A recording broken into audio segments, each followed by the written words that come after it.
Hey guys, this is JP. Welcome back to my official YouTube channel AP sir English. कैसे हैं आप सभी लोग? उम्मीद है सब कुछ अच्छा चल रहा होगा और आप अच्छे से तैयारी कर रहे होंगे।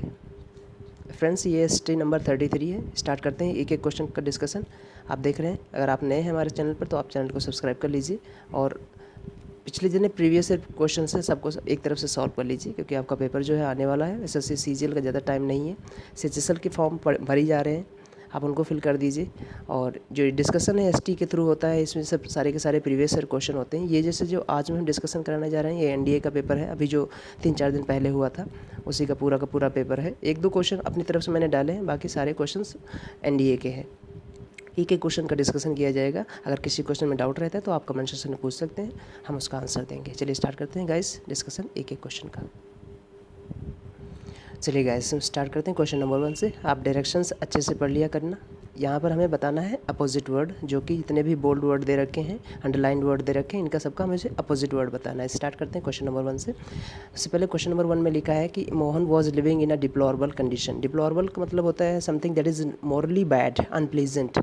जो बैड हो, मोरली बैड हो, अनप्लीजेंट हो, उसे हम बोलते हैं डिप्लोरेबल।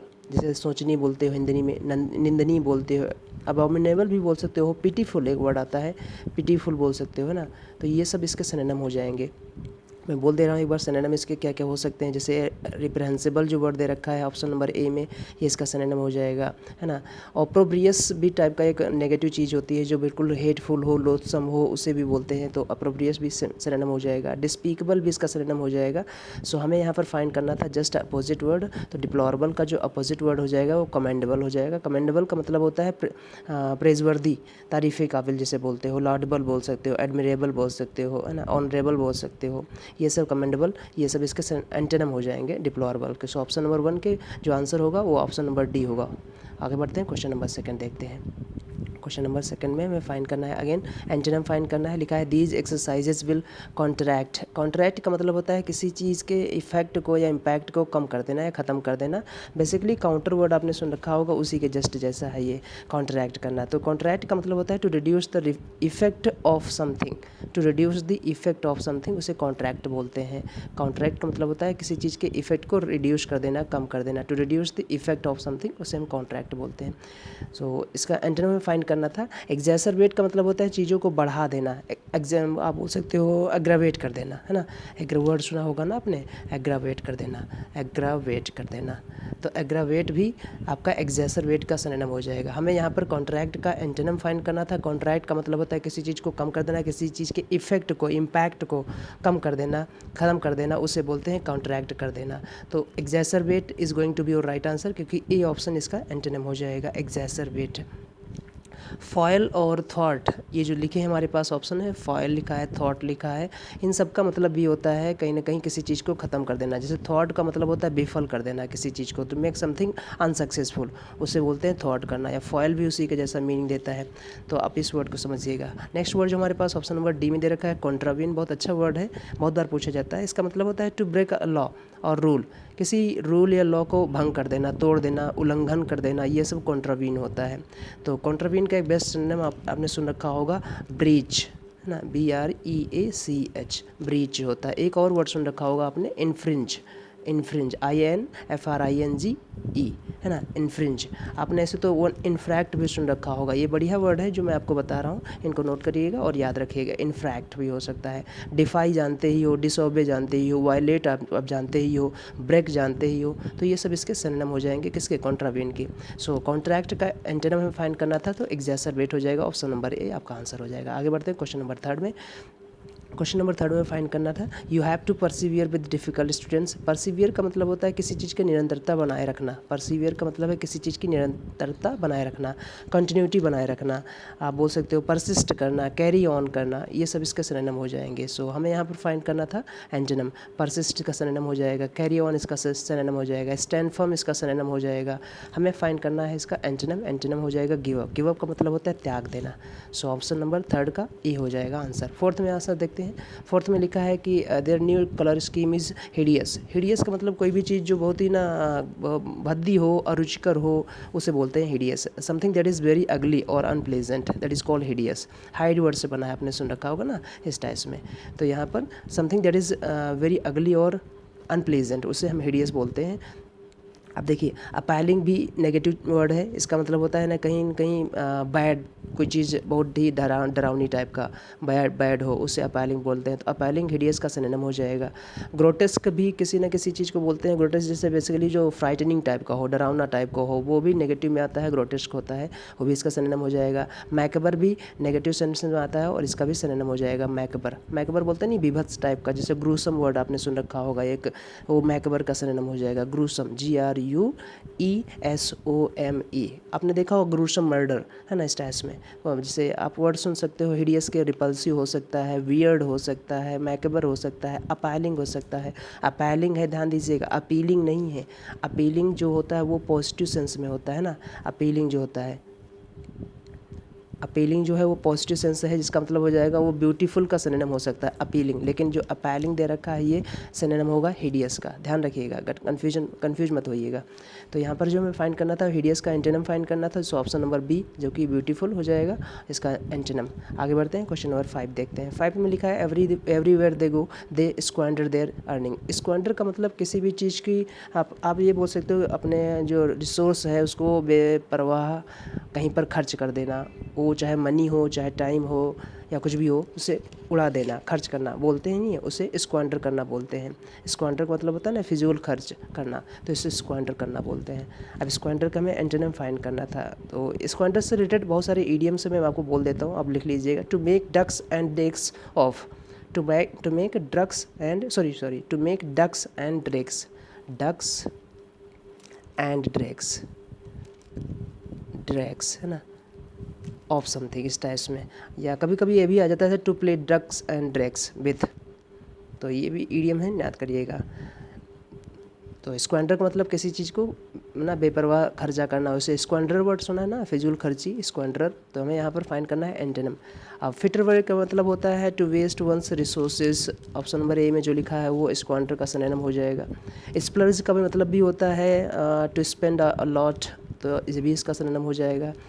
स्क्वेबल का मतलब होती है बेसिकली नॉइजी आर्गूमेंट, यानी झगड़ा, स्कर्मिश टाइप का, छोटा मोटा, उसे स्क्वेबल बोलते हैं। तो स्क्वेबल तो आउट ऑफ कॉन्टेक्स्ट है, तो सही नहीं होगा। मैनेज आंसर हो जाएगा इसका हमें डी, यानी स्क्वांडर का एंटोनिम फाइंड करना था तो मैनेज हो जाएगा ऑप्शन नंबर डी के अकॉर्डिंग, है ना। सो 5 नंबर का आंसर नंबर डी होगा। आगे बढ़ते हैं, क्वेश्चन नंबर 6 देखते हैं। 6 में हमें फाइंड करना है अगेन एंटोनिम बैल्डरडेस का। बैल्डरडेस का मतलब क्या होता है, सबसे पहले देखिए, जो चीज़ सेंसलेस हो उसे बैल्डरडेस बोलते हैं। बैल्डरडेस मतलब बच्चे जो सेंसलेस हो, नॉनसेंस टाइप का हो, बैलनी टाइप का हो, बैलनी इसका सिनोनिम हो जाएगा, बैलनी टाइप का। क्लैप ट्रैप हो जो इसका सिनोनिम हो जाएगा, तो baloney synonym, claptrap synonym. Dribble synonym हो जाएगा, ड्रिबल इसका सिनोनिम हो जाएगा। ड्रिबल का मतलब होती है ना जो नॉनसेंस टाइप का होता है, एब्सर्ड टाइप का होता है, ड्रिबल टाइप का होता है। रबिश वर्ड आपने सुन रखा होगा, लोकल वर्ड है, या फिर पीपल वर्ड आपने सुन रखा होगा, लोकल वर्ड है। तो पीपल हो गया, रबिश हो गया, ये सब बैल्डरडेस के सिनोनिम हो जाएंगे।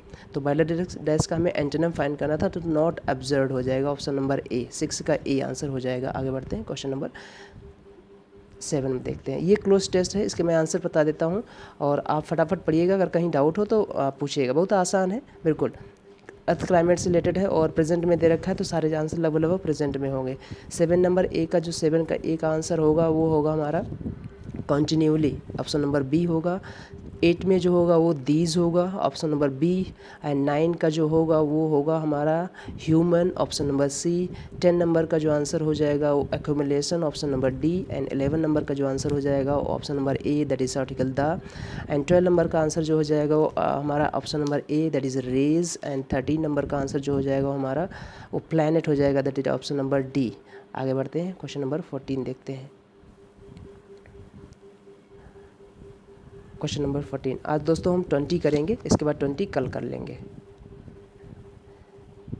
20 में ऑप्शन नंबर जो हमारे पास हो जाएगा वो ऑप्शन नंबर बी हो जाएगा, option number B of. And 15 number में हो जाएगा are initiated, that is option number B. And 16 में जो आंसर हो जाएगा वो हमारा that is option number B at, है ना।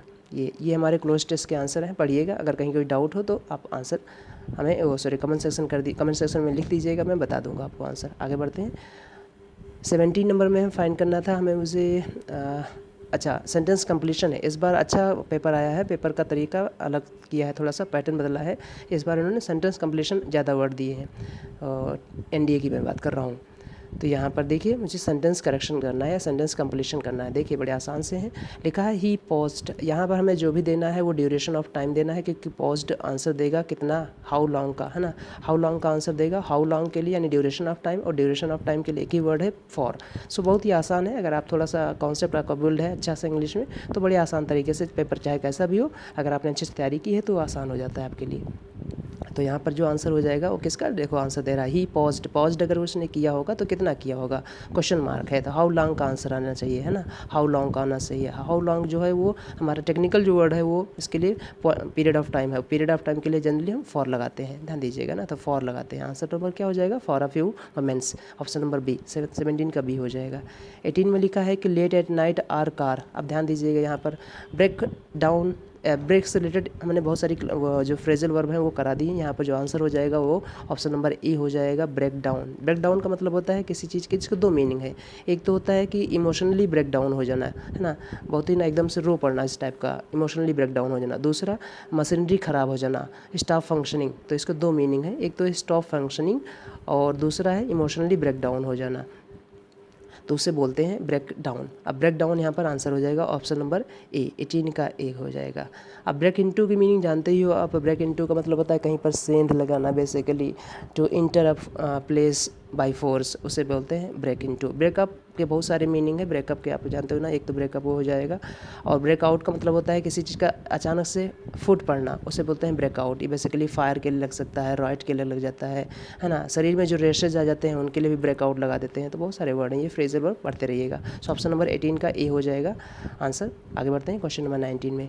All the countries sign the treaty. सारी कंट्रियों ने ट्रीटी को साइन किया है, को छोड़कर, यानी कि हमें देखो ऑल लगा है यहाँ पर। ऑल अगर टेक्निकल वर्ड है तो इसमें कोई चीज़ और इंक्लूड नहीं की जा सकती, इसको बाहर, इसमें से बाहर की जा सकती है। और बाहर करने के लिए हमारे पास वर्ड ऑफ एक्सक्लूजन जो है प्रपोजिशन के रूप में एक्सेप्ट है। सो ऑप्शन नंबर एक्सेप्ट हो जाएगा, यानी ऑप्शन नंबर बी हो जाएगा, एक्सेप्ट जर्मनी एंड फ्रांस।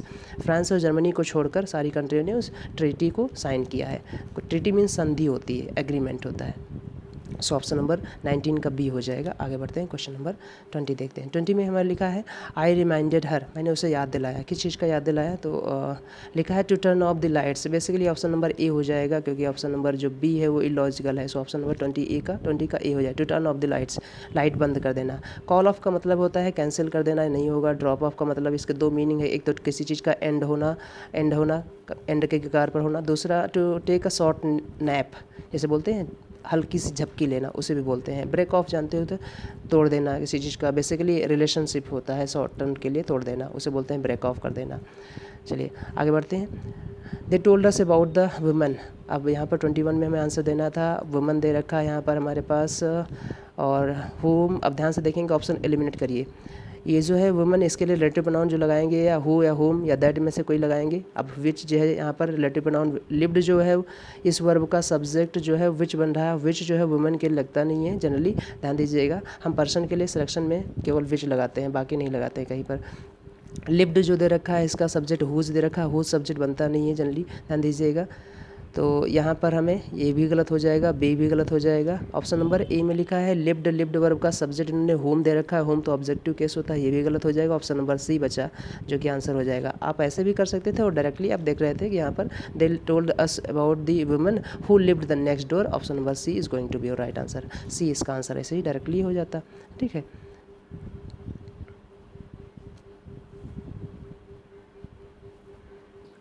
चलिए फटाफट मैं सारे क्वेश्चन करा ही देता हूँ। अब अगर कोई आपको डाउट रहे तो आप कमेंट सेक्शन में मेंशन कर दीजिएगा, मैं आंसर आपको बता देता हूँ। यहाँ पर लिखा है आई विल सी यू। अब देखो पॉइंट बता रहे हैं, ये पॉइंट की लाइन है, इस पॉइंट की किसी पर्टिकुलर लाइन पर आप मिलेंगे तो ये ऐड हो जाएगा। ऑप्शन नंबर ए 22 का at the end of February. आगे बढ़ते हैं क्वेश्चन नंबर 23 में। आई डिसलाइक फिल्म्स। अब आई डिसलाइक फिल्म्स, ध्यान दीजिएगा। हु रिलेटिव प्रोनाउन फिल्म्स के लिए नहीं लगेगा, तो ऑप्शन नंबर ए गलत हो जाएगा। हुज नहीं लगेगा यहाँ पर, ऑप्शन नंबर सी गलत हो जाएगा। होम नहीं लगेगा यहाँ पर, ऑप्शन नंबर डी गलत हो जाएगा। So option number B is going to be right answer, that have sad endings. I dislike films that have sad endings. So option number B is going to be your right answer.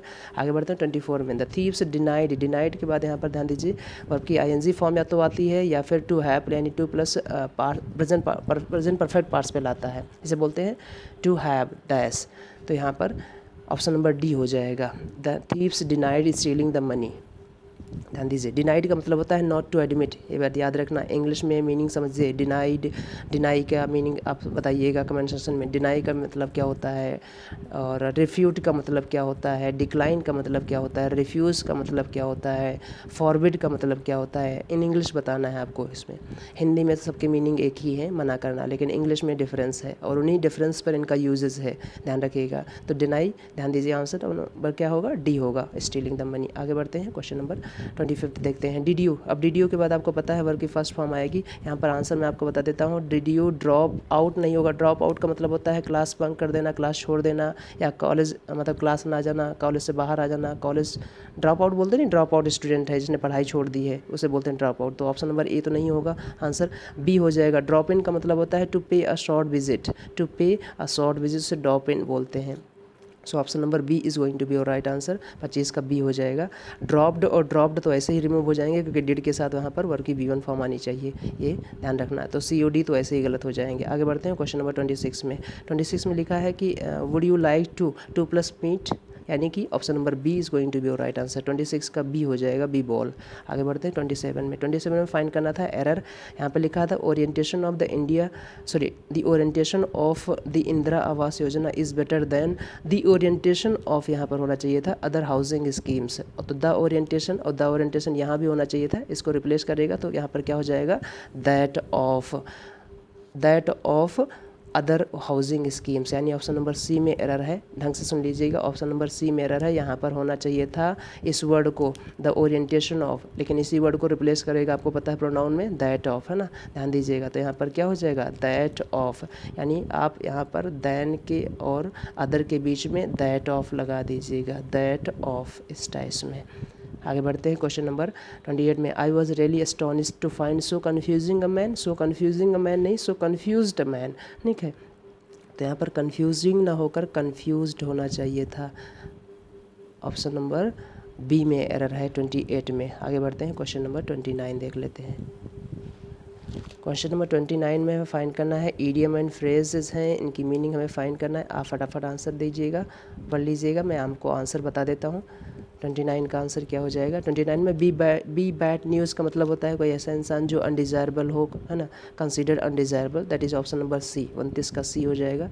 30 में लिखा है back to the drawing board, यानी कोई काम फिर से शुरू कर देना, जहाँ से आप स्टार्ट किए थे वहीं से फिर से शुरू करना। तो इसका मतलब क्या हो जाएगा, to start planning again because the previous plan has failed, option number C हो जाएगा। 31 का B in the eye of the storm, इसका मतलब यह हो जाता है कि to be in the midst of a controversy, that is option number D. 31 का डी हो जाएगा। 32 का देख लेते हैं। 32 में लिखा है life in the fast lane, life fast lane में ऑप्शन नंबर डी हो जाएगा। An exciting and eventful life style, option number 32 का डी हो जाएगा। 33 में देख लेते हैं। 33 में लिखा है टू पास द बक, अपनी गलती दूसरे के सर मर देना उसे बोलते हैं, या फिर उसे बोलते नहीं है टोपी फिराना, उसे हिंदी में बोलते हैं। तो इसका आंसर क्या हो जाएगा, टू शिफ्ट द रिस्पॉन्सिबिलिटी, यानी 33 का बी हो जाएगा आंसर।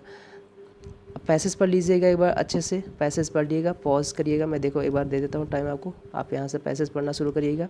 एक एक स्टेटमेंट, एक एक पैसेज अच्छे से पढ़िएगा पॉज करके, ठीक है। पैसेज पढ़ के आप एक एक पैसेज अच्छे से पढ़िएगा।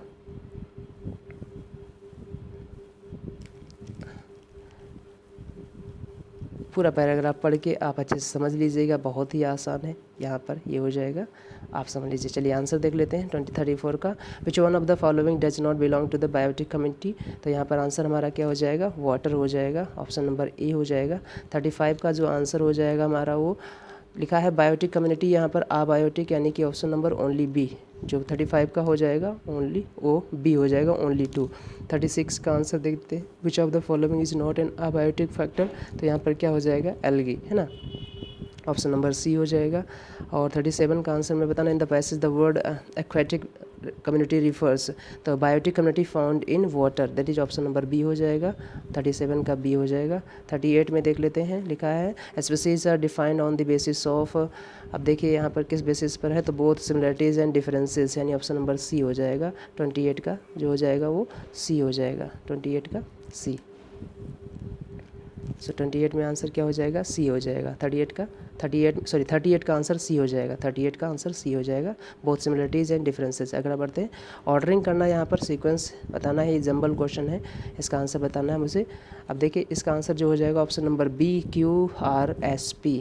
The fundamental rights are guaranteed to the individual basic rights and include basic rights, basic freedom. So option number QRSP, option number is going to be right answer. 40 का आंसर है, बताइए। यहाँ पर हमें आंसर बताना है। 40 को अच्छे से पढ़िएगा, पहले 1 डे से स्टार्ट करेंगे, यानी ऑप्शन नंबर ए से स्टार्ट करेंगे। बड़ा ही इंटरेस्टिंग है और बहुत ही आसान है। ऑप्शन नंबर ए यानी कि फर्स्ट आंसर हो जाएगा इसका, पढ़िएगा। सो ऑप्शन नंबर AECBDF, बहुत आसान है, पढ़ लीजिएगा। अगर कोई डाउट हो तो पूछिएगा। 40 का ए हो जाएगा।